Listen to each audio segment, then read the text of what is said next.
Hello বন্ধুরা, তো আমি আয়নার সামনে ঢং করতে করতে নিয়ে চলে এসেছি তোমাদের জন্য আরও একটা মিনি ব্লগ। তো সকাল সকাল বাবু আজকে উঠে পড়েছে, অনেক সকালে উঠে গেছে। আর আমিও স্নান করে নিয়েছি, কারণ এখন আমাদের বাড়িতে অছুত বাড়ি চলছে, সেই জন্য আমাদেরকে সকাল সকাল স্নানটা করে নিতে হচ্ছে। বাবু ঘুম থেকে ওঠার পরে আমার প্রথম কাজ থাকে বিছানাটা একটু গুছিয়ে রাখার, কারণ বিছানায় এলোমেলো থাকলে আমি জানি কারোরই ভালো লাগে না।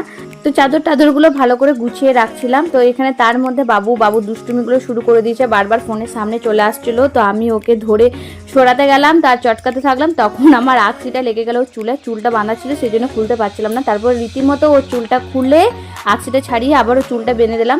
তারপর আমি অনেকক্ষণ ভিজে মাথায় ছিলাম বলে ভালো করে মাথাটা মুছে টুছে নিলাম, কারণ আবার ঠান্ডা লেগে যাওয়ার ভয় থাকবে। তারপর বসে পড়লাম রুটি আর চা নিয়ে, তো একটু খেয়ে নিলাম।